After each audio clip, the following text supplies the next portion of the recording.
We've chosen to sever all contact. Stay away from us forever. That was my father's message. My sister liked it. The blue thumbs up sat there like a gravestone. No hesitation, no confusion, just confirmation. The final nail. I read it twice, then again. My phone didn't buzz, didn't blink, just silence. I didn't reply right away. I took a slow breath, scrolled up, reread the messages before it, all the usual family noise. Birthdays, grocery reminders, a picture of my mother's roses. I had paid for those roses, though no one remembered that part.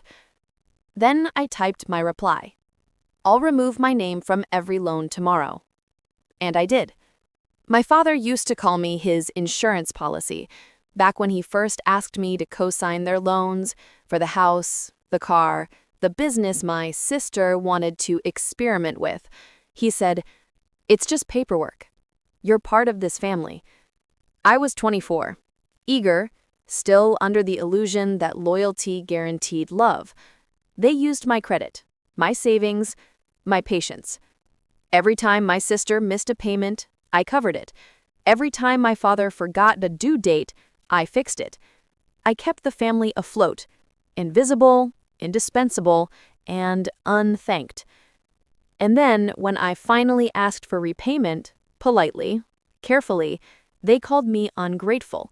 My sister said I was obsessed with money. My mother said I'd changed. My father stopped answering calls. The distance began small, fewer check-ins, shorter replies, then silence until that message. I didn't panic. I didn't cry. I sat down and opened my files. Every document, every transaction, every signature. I'd kept records of everything. Call it a habit, or maybe a quiet suspicion that one day I'd need proof. And I did. Removing my name from the loans wasn't a text, it was a chess move. I contacted the bank, showed them the updated papers, the ones my family had signed months ago without reading, the ones I'd carefully worded when helping them refinance. I'd made sure the new agreement listed each of them as primary obligors, me, consultant only. It took them 30 minutes to approve the detachment. By midnight, the documents were live. By 1 a.m., the family chat exploded. My sister was the first to notice. Her text came in all caps. "What did you do?" My mother followed. "You're ruining us." Then my father, the man who'd told me to stay away forever, "This isn't what we meant. Fix it now." I didn't respond. I let the storm rage. The next morning, their calls came non-stop. My phone stayed face down on the counter as I poured coffee.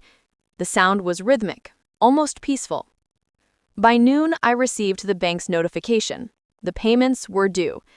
The house, the car, my sister's boutique lease, all under their names now. No more lifeline attached. It was strange watching people who once claimed moral superiority crumble under basic responsibility. 3 days later, my mother texted privately, "Please, can we talk?" I met her at the same cafe she used to bring me to as a kid. She looked smaller, thinner. Her hands trembled when she stirred her tea. She said, "I didn't know it would go this far." "It always goes as far as you allow it," I replied. She reached across the table. I didn't move. "You didn't raise me to be so cold." "No," I said. "You raised me to be useful." Her eyes welled up, but I wasn't cruel.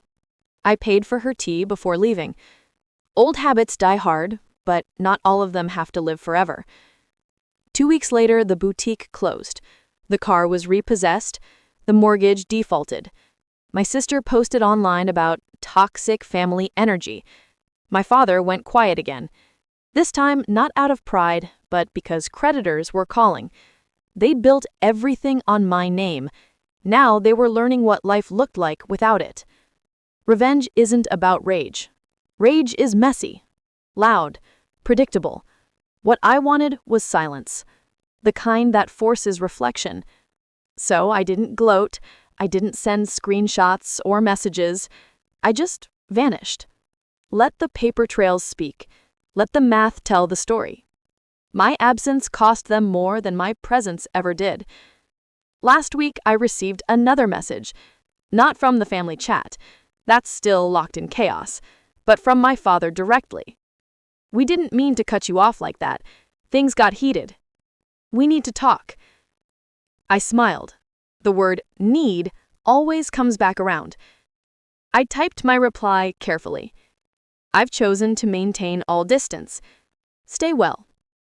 Then I deleted the chat, the photos, the contacts, every digital thread that tied me to them.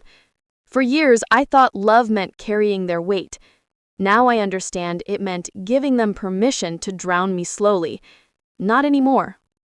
It's strange how quiet freedom feels. There's no applause, no fireworks, just peace. I don't check the family group anymore. I imagine it's still loud.